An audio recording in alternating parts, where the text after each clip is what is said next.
Welcome to Top Advisor Marketing, where you will learn how to become a prolific online influencer, attract more ideal clients, and grow your practice. Brought to you by Top Advisor Podcasting, a done-for-you podcasting solution built just for trusted advisors. And now, your co-hosts of Top Advisor Marketing, Kirk Lowe and Matt Halloran. Hello, this is Matt Halloran again, host of Top Advisor Marketing. We are joined again by John Anderson, Managing Director and Head of Practice Management at SEI. We are live at the conference.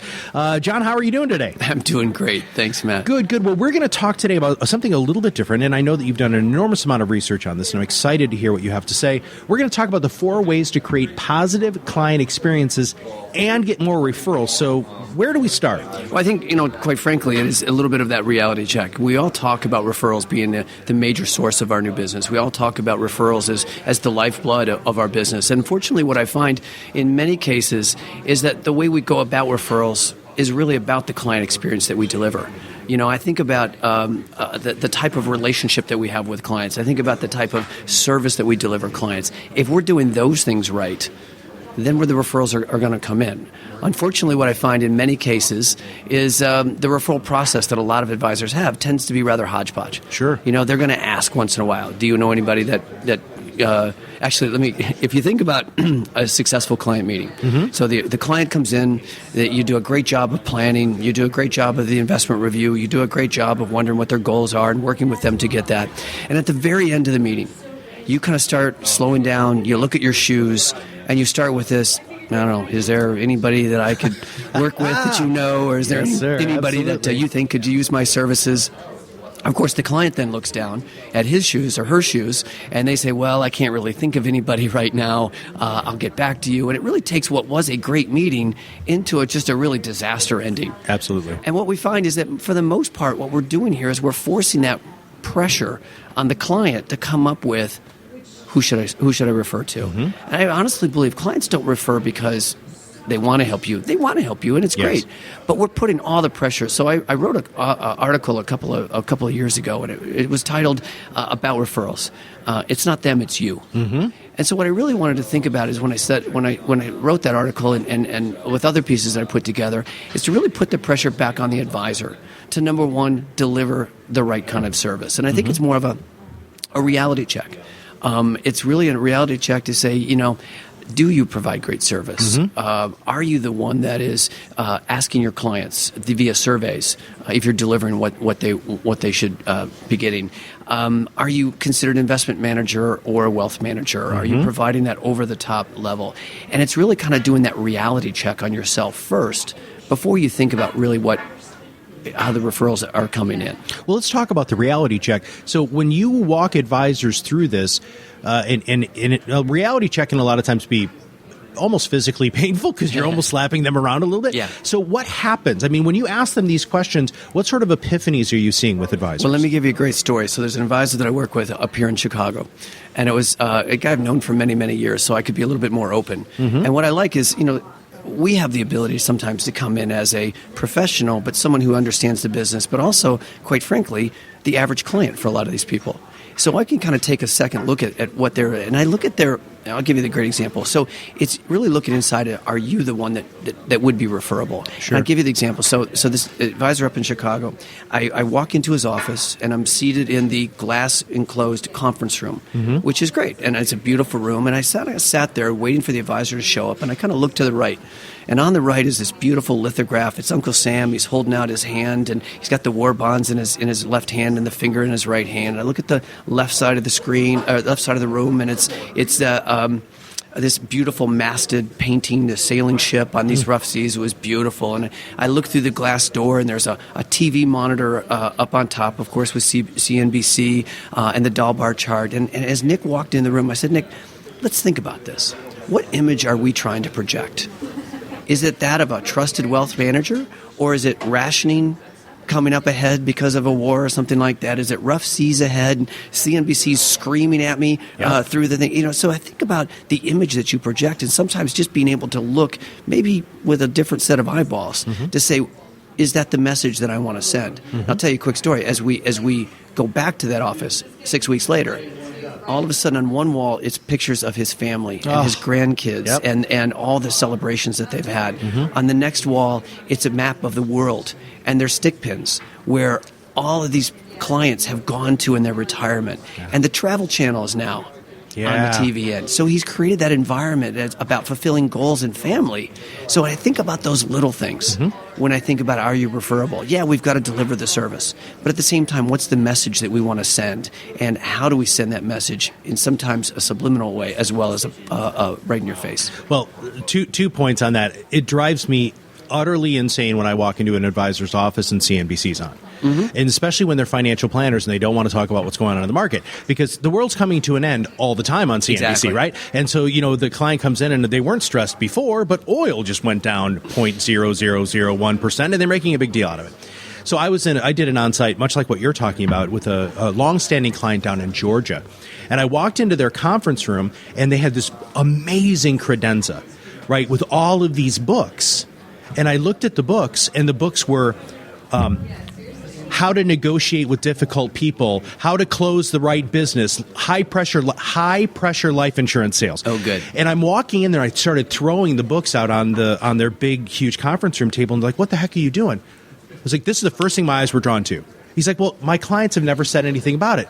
Well, of course not, because they think you're going to try to close them on whatever's going on. And so I went back there. I made them take pictures, actually. I didn't go back down to Georgia, but they changed all of the books to exactly what you're talking about, travel books and globes and cool things like that, right? Yeah. So that you have the opportunity to feel a lot more comfortable. Exactly. And, it just now sends that right message, and it sends the messages of long-term versus short-term. So it makes perfect sense. All right. So where do we go from here? So we're talking about the 4 ways to create a positive client experience. So we talked about the reality check. Now what do we do? Well, a number of years ago, I read an article, and actually, now that I think about it, I saw Bob Very speak. He put together a piece called The 6 Dimensions of Client Service. I think I copied the article, I looked at it, I loved it, because what he started to talk about is really how do we deliver that client service to the client, and what are the steps that you should be doing to make sure that, at the end of the day, if we want to be referable, we got to deliver that great client service. So number one, it was setting clear expectations with the client, making sure that not necessarily, you don't have to promise them the world, but you have to tell them what you're going to do, and you're going to have to do it. You have to be responsive to those client requests and messages. You have to return the phone call. Sure. I mean, it's ridiculous how many people, it takes time to return a phone call from a client that's paying you, especially in an AUM world. Yeah. Providing that high-quality professional advice and service. So really taking a look at your business on a regular basis and make sure that you're delivering the most professional advice that you can possibly be delivering. Looking at the exemplary conduct and character in all business interactions. So we don't just wing it. We actually take our time. We do it the right way, and the right way every time. Now, to me, we're going to talk a little bit about one of the ways to do that. Okay. But it's really creating systems in your office to make sure that service is perfect every single time. And lastly, these people are coming into your office and they're opening up their hearts. Yep. They're opening up their hearts. They're opening up their goals. So it's building that close, trusting, working relationship with the client and visibly caring. They're going to know if you're not authentic. Yeah. They're going to know if this doesn't really mean a lot to you. So building that close, trusting relationship. And I think, frankly, that's the reason most of us got into this business. Sure. But making sure that we show it on a regular basis. Right. I want to have you clarify a little thing on 2 points there. Number one, when you're talking about setting clear expectations, dive into that a little bit more deeply. Are you talking about, because expectations can kind of go with systems, so how are you doing that? What? Give us some more examples of what the expectations are, whether it's to have a great client experience or be more referable. Well, one of the things that I like, I've seen advisors do on a regular basis is put together kind of a roadmap of service. And it's really just a one-page sheet that says, this is what your experience is going to look like when you work with us. In the first quarter, we're going to meet. The fourth quarter, we're going to meet. Whatever the expectations that you have for this relationship.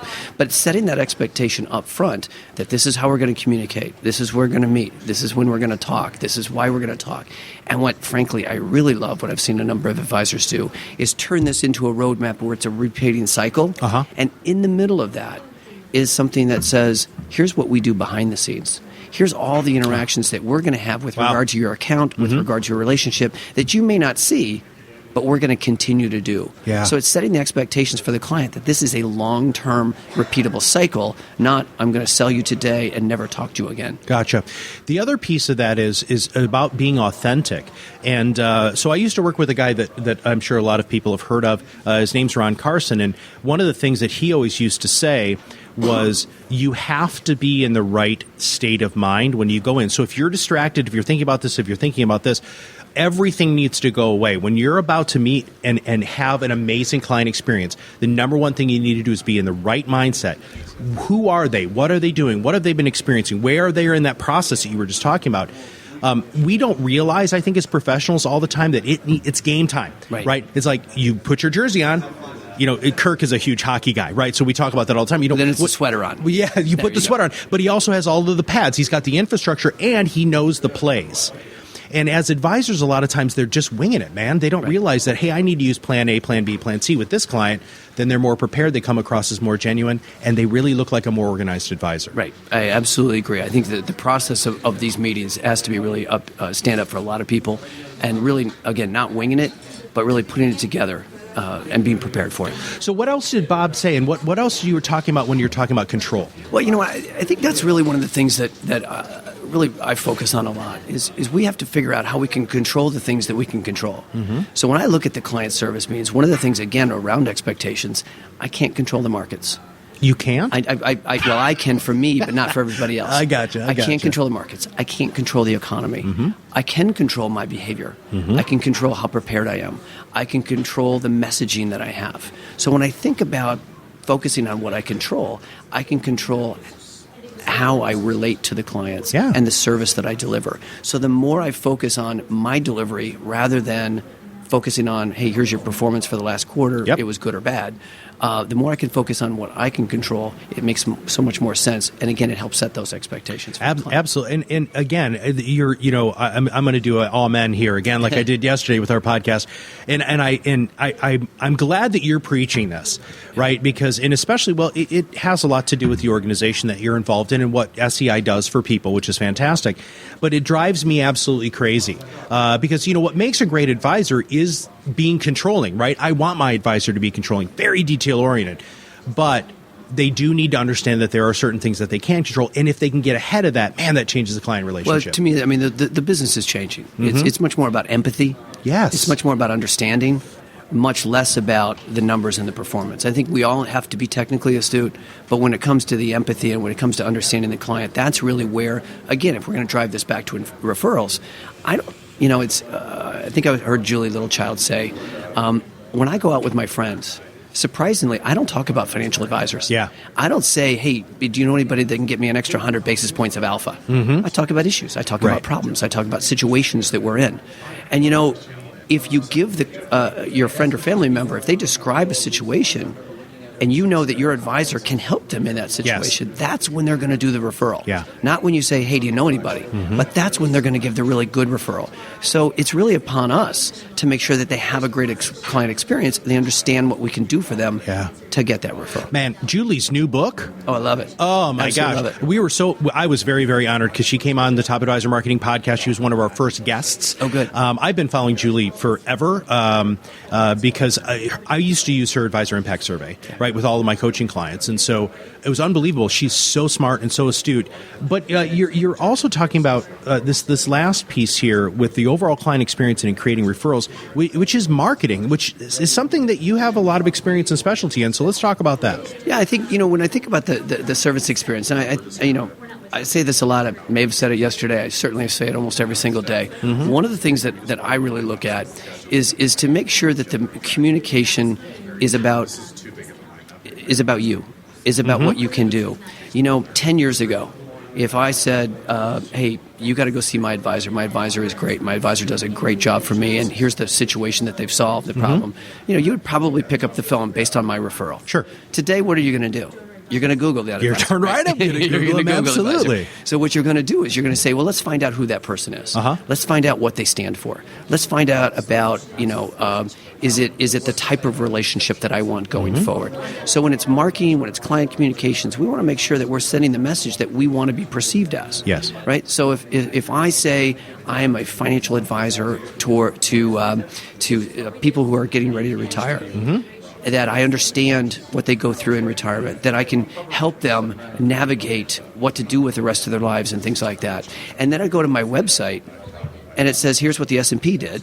Oh, Here, yeah. and that, oh, by the way, we're hiring today. Yes. And all the websites tend to say stuff like that. So when I look at it, I'm saying it needs to be all the way through. It needs to be consistent with who you are. And again, that's also about client service, but it's also about the messaging that you deliver. Well, and Kirk talks about that often. We talk about that a lot on the podcast here for Top Advisor Marketing, because there has to be a massive amount of consistency. And one of the things that Kirk is known for is helping people craft that message so that it is very consistent and it really screams exactly what you want to scream. And in turn, it builds a lot of trust, right? Which is super awesome, because it's so hard to build trust in this industry, because unless you are truly unique and different and you specialize in something, and if your website and your marketing material isn't supporting that, then you're not building trust as quickly. And if it's done correctly, you can build trust very, very quickly. Right. Absolutely.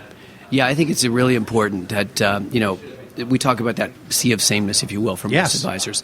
If you were about to say that I deliver comprehensive financial planning, so did 95% of everybody that you talk to are going to say they deliver comprehensive financial planning.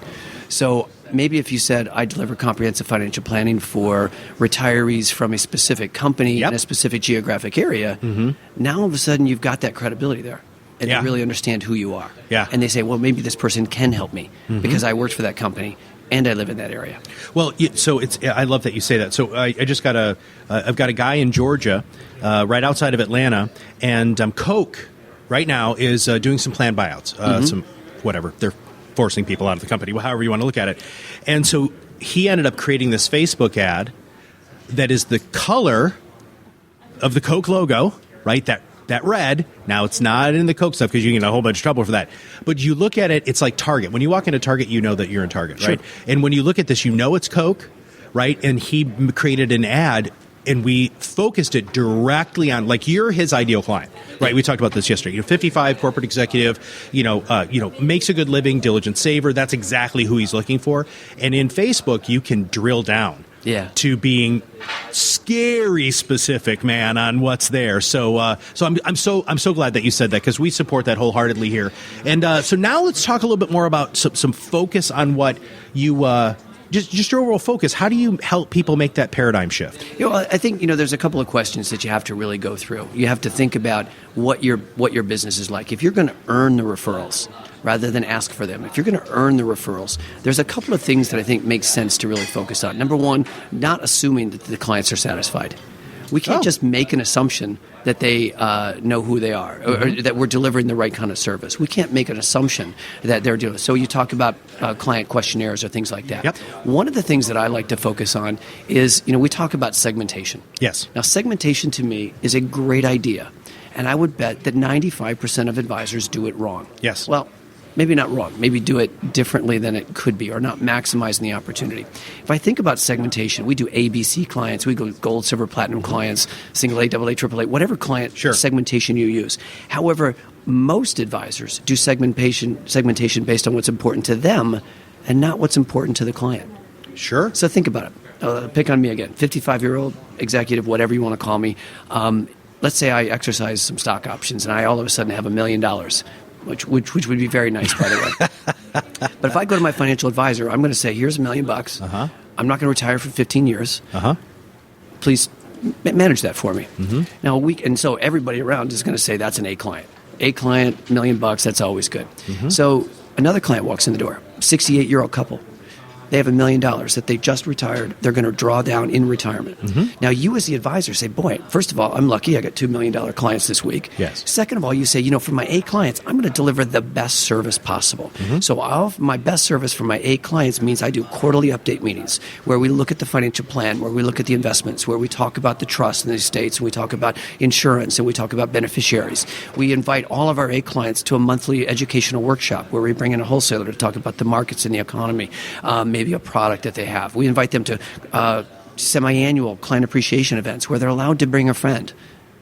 So for me, I'm going to say I don't want any of that. Right. Right? Yeah. For my 68-year-old couple that just retired, they're going to say, is there anything else we want to do? Right. It's great, right? Yeah. So when we start segmenting based on what's important to us, we lose out on the opportunity to really craft a service around a certain type of client. Yeah. And I've mentioned this before. When I think about a type of presentation that I would go to or a client event that I would go would be dramatically different. I'm a working person. I travel a lot. My wife is an entrepreneur who's building a company. We have 2 young kids. I'm probably not going to attend most of the stuff that you do unless it's truly unique and targeted more towards me and maybe my family. Right. And please, as the advisor, don't take offense to the fact that you can't do it. It's just not in your field house right now, right? Yeah. It's just not in your and I'll tell purview. them that. Yeah, exactly. But when I think about, again, segmenting services and segmenting based on what's important to the client, what I'm going to realize is that it's very important for me that the advisor employs a lot of technology. I want to be able to look at my statements, my accounts, my vault at 10 o'clock on a Sunday night. I'm going to want to do webcasts or using technology to meet because I'm not going to drive to his office. Sure. And so you look at the way you can create that client service that you understand your client better. It's going to make me want to say, hey, for the people that are in my network, this is the person that understands who I am and how I want to work. I want to add one layer to that, if you don't mind. Sure. Because a lot of advisors, when they do it on demographics, right, which is very me-oriented. But the other thing that I want them to always include is some massive psychographics, right? I want to know if it's you, the 55-year-old busy, business executive, if that's what my target is. So let's break down what that means, right, from a psychographic standpoint. What do you like to do? What do you want? And I love that. So I'm just kind of adding another term to that, which is the psychographics, because again, from a technology standpoint, like I'm not going to go drive to see my advisor. I have this great thing called a computer. I can just sit with you and stare at you through Google Hangouts or Skype or GoTo or Join Me, and take care of all of that stuff. And I would prefer that, just because it's so much more convenient. Absolutely. And at the end of the day, what we're trying to do is we're trying to create a simple life for our clients. And you can expand your reach. See, that's a super fun thing. So maybe, as a financial or as an advisor, you specifically work with Coke executives, right? And there's Coke executives all over the country. Well, you can market to all of them all over the country and say, look, there might be a financial advisor in your backyard, but does he really truly understand Coke, right? All of a sudden, you can really work with who you want to work with. Yep. And from a marketing perspective, which Kirk talks about a lot, that we can clearly and succinctly target that group. Absolutely. And then you start bringing in that brand around that type of client. Yeah. It works exceptionally well. Okay, so we're talking about changing your focus and making sure that you're asking the clients about who they are. And now let's talk about some of the systems and how can we make it so that we keep all of these balls in the air. Great. So again, to create a positive client experience, obviously we're hoping to get more referrals down the road, but probably the easiest and the simplest way to really create that positive experience is to never screw up. Sure. Right? Yeah, absolutely. So, one of the things that we looked at, we started working with workflows about 3 or 4 years ago. And for the clients that we work with, we actually created a package of over 45 workflows. Now, workflows are step-by-step. Here's what to do. And we started off with manuals, which most people think about having. Most people just use either a traveling checklist or a yellow sticky or something like that. Then we created these swim lanes. And a swim lane, if you think about the Olympics, right? We talked about swimmers a little earlier today. Yeah. If you think about what happens in the Olympics, what do you see? You see this lane where each of the different swimmers are going through, right? So think about 3 swim lanes. One of them being the client service, the admin, if you will. One of them being a paraplanner or an assistant planner, and the other one being the advisor itself. Gotcha. If you think about the flow of a day, you're going to have pre-meeting stuff. you're going to have the actual meeting stuff, and you're going to have the post-meeting stuff. So what we did was we diagrammed out things like a client service meeting. We diagrammed how to do an address change. We diagrammed a marketing meeting on behalf of your staff. So we diagrammed out 41 of those. And then we worked with one of our strategic partners, Redtail, to actually program them into your CRM. Sure. So it's a really nice program to be able to say, I want to make sure that I don't make any mistakes. Sure. And the more repeatable processes that you have, the more opportunity you have to maybe forget something. Maybe you don't do it every single day, so you kind of go back. So having the opportunity to go in and create workflows on behalf of your business really means you don't make the simple mistakes. Sure. You don't let the client down. There's not a piece of paper that didn't get missed. Now, let me take a side step. So about 2 years ago, we started to roll out these workflows. And, one of the first conversations I had with an advisor said, you know what, John, I'm just a small firm. It's me, it's my admin, and I don't really need these big workflows. If you're talking workflows, you're talking to the big firms. You're talking to the $2 billion RIA down the street. My argument was just the opposite. Yeah. Because if you think about it, that $2 billion firm down the street probably has 17, 20 employees who can pick up the slack. Yeah. If it's you and an admin, if it's you and a paraplanner, the workflows become very, very important. Because what happens if you get hurt? What happens if you get injured? What happens if you have an extended time out of the office? How does the workflow happen? If it's all in your head, then it doesn't happen at all. Absolutely. So the smaller the office becomes, the more key person dependent that business really is. Yeah. So workflows are incredibly important. And then the last thing I'll tell you is we had an advisor that we work with actually out in the Harrisburg, Pennsylvania area, who said that she had a great client experience. Everything worked perfectly as she was doing this intake with this new client. The client came back and said, you know what, this was the smoothest thing. I never expected to be this easy. I've got 3 friends. Would you mind starting to work with them? Wow. So it's part of that referral process because you want to make sure that experience is exactly what they expect, and a workflow allows you to deliver on those expectations. Now, not to put you on the spot here, but how could anybody get access to those? Well, we do have the template set up. Okay. There are some free workflows that we've created. Oh, great. Okay. Typically around the DOL. Oh, nice. So you can go to our Practically Speaking blog. You can search on that. And we really created the workflows for the DOL rule, or the fiduciary rule, if you will, around how do we create a plan to be able to document our work on deciding how we're going to interact with clients going forward. Okay. Are we going to hold them in their existing products and use the BIC contracts? Are we going to transition those clients to maybe a fee-based platform? Or are we going to, unfortunately, orphan the account? Or in other words, tell them that we just can't work with anymore. Right. So it creates a strategy, a plan, who does what in that workflow, and then individual workflows on each one of those transactions at the client level. So we did a workflow at the firm level, we did a workflow at the individual client level, and those you can download directly through us with Redtail, and it will just go right into your system. Wow. Or you can download the manuals and the swim lane diagrams if you don't use Redtail. Okay. So we're going to include a link in the show notes in the podcast, if that's okay? That's fine. That would be awesome. And how cool is it that you worked with a technology partner on that? That's fantastic to be able to have that be integrated into the software. If it's not integrated into the software, papers get lost. I agree, man. Things get done. You have a new admin that comes in that doesn't know the process of procedures. Having integrated into the CRM really makes it almost infallible. Yeah. And it just happens so much better. So that's one of the reasons that we chose. And, we had done our research. Many of the advisors that we work with, and it's actually one of the most popular CRMs for financial advisors. Absolutely. So we went to Redtail first, and they were great at stepping up and saying, yes, this is a great idea. Let's work on this together, especially around the DOL, because we all found a way that we needed to find a way to, as I said, document the work that we do, to be able to prove that this was in the best interest and that we had thought about why we did what we did. Okay. So, John, let's keep talking about the focus changes here, because we just talked about a couple. Let's keep diving in, because it seems like you're it's almost like this iceberg that we've created, right? And now all of a sudden you're showing all of these things that are underneath the water. So tell us more about what's underneath the water. So underneath the water, I think we also have to think a little bit more about committing to better, smarter communications. I look at communications as a way to really involve the client into what we do. We see advisors that are sending out market updates, and I know that we've talked about this in the past. I don't want a market update. I will never read a market update. If I wanted to know what the market did, I would type it. I've got it, my phone in my pocket. Right. It just pops up. That's right. So I really see especially if I'm a financial advisor or a planning firm versus a market firm. And I also think that it allows you to kind of, again, this is what I can't control, and I'm reinforcing what I can't control must be important to me by sending out that market update. What I can talk about is goals. Because the client sat down with me and focused on goals, right? So one of the things that I find very interesting and kind of a disconnect in the advisor practices today is that we do a great job of discovery. We do a great job of sitting down with a client, getting to understand the goals, understanding the problems, understanding the trade-offs.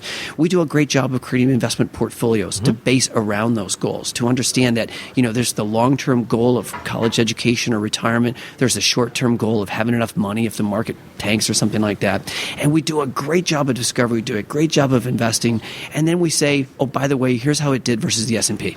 Yeah. So our benchmarks are completely irrelevant. I don't care about the S&P. Yeah. I care about me. Right. I care about, can I retire and send the kids to college? So when I think about the communications, maybe we need to start thinking more about maybe progress to goals instead of how this portfolio. Now, it's important for me as an advisor to understand, is the portfolio doing what it's supposed to do? Yep. But really, it's more about coming back to the client and saying, you said you need to have $100,000 worth of income for the rest of your life. You have a 98% chance of doing that. That's confidence. Yeah, I mean, gosh, you walk out of that meeting and there's a 98% chance, right? Which we can't guarantee, I know, but a 98% probability that you're going to be... Man, I'm walking on air, dude. I mean, that makes me so happy. And who cares what the S&P did? I don't. I care if I have that 98% chance. Yeah, that's awesome. Really the confidence. And then when I walk away, how am I being judged? If I'm the client and I walk away from the advisor's office, I can walk away one of two ways. I can walk away and say, I underperformed the market by 100 basis points or overperformed. Or I can say, you know what? You got to go talk to my advisor. I have a 98% chance that I have that confidence. I'm going to feel much better about the referral if I feel that this person understands my goal, not what the market did. Yeah. So it's really that building that better, smarter communication model to work with the client. And that is a fantastic change in focus. Yeah. And I'm going to do the preach on brother again with that one, because that is something that I wish you could scream it from the mountaintops. Well, actually, I know that you do, because you speak all over the place. But I'm really, really glad that you bring that up, because what I need to know as an advisor is very different than what you want to know as a client. All right. So what's next on changing your focus? The last one is, I think, is really focusing on the successful client meetings. This is the time that you have the most interaction with a client. They're coming in, they're sitting down with you, and let's call it, for example, a semi-annual client service meeting. It's the one time a year or the 2 times a year that you're really going to get together with the client. And you mentioned it a little bit before, but it's important to have a process around that. Yes. It's important to have a theme around it, and it's important to be able to show that you really care. Now, there's a lot of things that we can do, right? The first thing that we look at is, for many people, is to go back to the plan. Look at the plan. Now, there's a really expensive tool that a number of people use out there. It's really tough. It's called Excel. And one of the things that I see advisors do nowadays, and I have one that I'm working with that's even expanding this right now, but inside the client folder is a very simple Excel spreadsheet. Okay. And it says, here's what you came here for. Here's the projects that we've worked on. Here's when it's completed or in the process of being completed. So the first time that the client walks in the door on an annual basis, they look at this thing and say, wait a minute, remember, it's about the plan.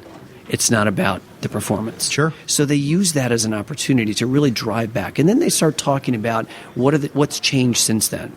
There's a great little 4-box piece that we use to help advisors really get to the heart of some of the issues. Okay. And if you think about it, it's very, very simple. Think about one big box. Okay. On the lower, and then an axis. So on the lower axis, it's going to say now or later. Okay. And the upper box, on the left axis, it's going to say priority.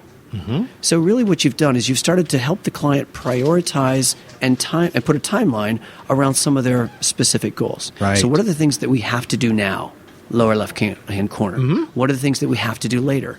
Right-hand corner. What are the things that we want to do now? What are the things that we want to do later? Sure. Love that philosophy because it starts to bring home the things that we're working on. Now, one of the advisors that I work with in South Carolina has actually taken that little diagram and he's put it on 11 by 16, framed it, and put it in his conference room. Huh. So when the prospects or clients walk in, he puts that down in front of them. He takes a dry erase, and they actually write on that picture, hey, I want to take care of my kids in education. I want to retire. I want to buy a second home. I want to give back to the community. And they start to prioritize in those boxes. When they've done with that, he'll actually take a picture off of his cell phone, take a picture of it, and put that in the client folder. So when the client walks back in the office, again, it's not about the S&P. It's like, here's what you said was important the last time we got together. Is there anything that's changed? Yeah. Are there any priorities that changed? First of all, it's a way of getting deep into some conversations that you're just now asking questions of what they wrote.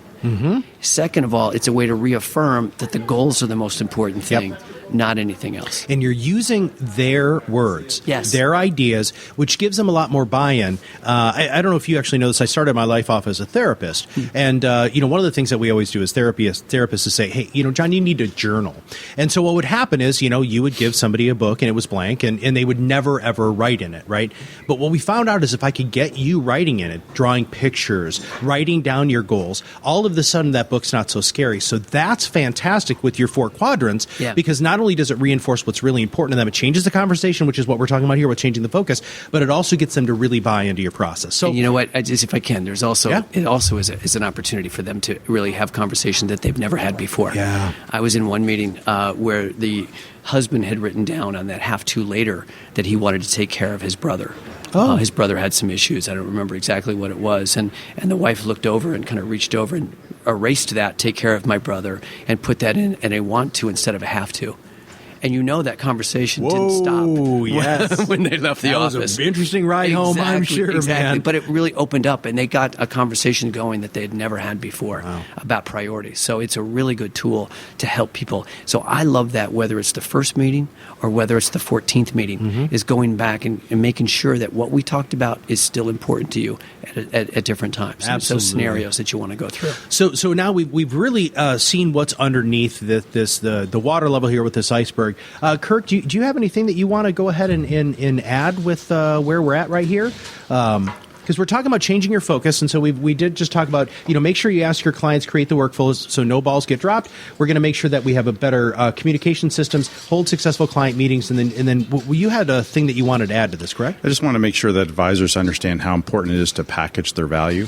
I think that advisors, sometimes clients don't, if you see something and you can touch it and it becomes tangible, I think they feel there's a lot more value in that than if you just did something and they weren't able to touch it or feel it or see it.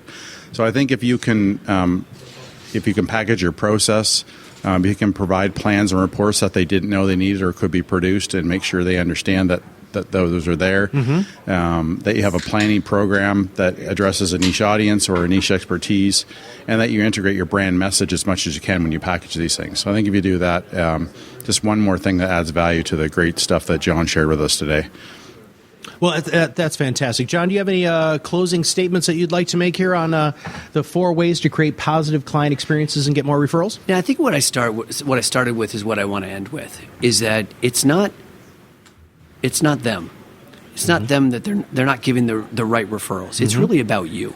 It's really about, if you want and deserve referrals, then you've got to work for it. Yeah. And focusing on what you can control is going to allow you to gain that new business and gain those referrals. And I'm going to just add one thing here, which is, that's a great life lesson too, everybody. If you can look at how you're interacting with not only just your people, when you're driving, whatever, and think about what you can actually control and what you can't, I personally think that you can be a much happier person and not be so worried. Great. Yeah. Wonderful. Well, John, thank you so much for your time today. We appreciate it.